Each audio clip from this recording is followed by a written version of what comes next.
மக்களை அரசியல் படுத்த வேண்டும் என்று சொல்லுகிறோம். வெறும் வாக்காளர்களாக மாற்றுவதல்ல அரசியல் படுத்துவது. உனக்கு எல்லா துறைகளை பற்றியும் அரசு ஆட்சி நிர்வாகத்தை பற்றியும் தெரிந்திருந்தால்தான்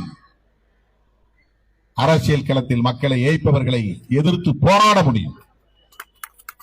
ஒரு கட்சி கூப்பிடுறது போய் நிற்போம் அப்படிங்கிறது அல்ல போராட்டம். ஒவ்வொருத்தருடைய உணர்விலும் ஒரு ஃபயர் இருக்கணும், இந்த கோபம் இருக்க வேண்டும், இந்த நெருப்பு இருக்க வேண்டும். அது எப்போது வரும் என்றால் இந்த புரிதல் இருந்தால் தான் வரும். அதுதான் அரசியல் படுத்துதல். வாக்கு வங்கி அரசியலுக்கும் இந்த முற்போக்கு அரசியலுக்கும் உள்ள வேறுபாடு இதுதான். அந்த புரிதல் இருந்ததால் தான் இன்றைக்கு இவ்வளவு நெருக்கடியிலும் நாம் போராட்ட களத்தில் இருக்கிறோம்.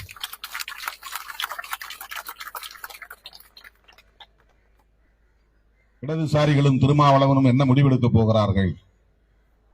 நாடே காத்திருக்கிறது.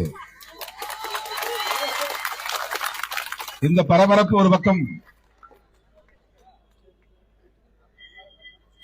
மக்கள் இந்த கட்டளையை இடதுசாரிகளுக்கு வழங்கியிருக்கிறார்கள், சிறுத்தைகளுக்கு வழங்கியிருக்கிறார்கள்.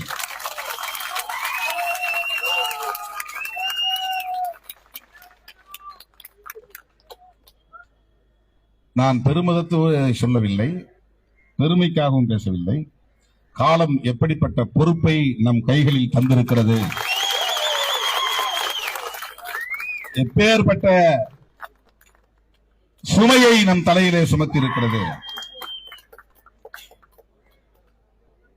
தோழர்களே, பல பேரும் பலவிதமா ஆசை காட்டுறாங்க.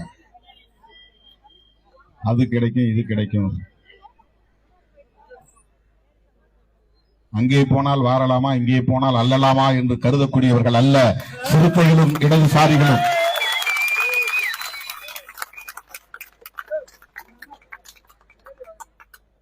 இதை சொல்ல வேண்டியது என்னுடைய பொறுப்பு. என்ன வாய்க்கு வந்ததை அவன் பேசிட்டு இருக்கிறார். யோகிகளை எல்லாம் செய்திகளாக்கி கொண்டிருக்கிறார்கள்.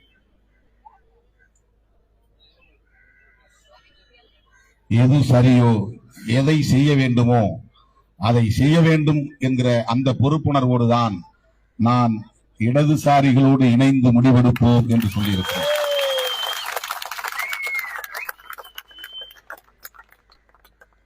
அந்த பொறுப்புணர்வோடு தான் 4ஆம் தேதியே செய்தியாளர்கள் என்னை கேட்டபோது 2016 இருந்து நாங்கள் இணைந்தே களமாடி வருகிறோம். அவ்வப்போது நாங்கள் கருத்தியல் தளத்தில் விவாதித்து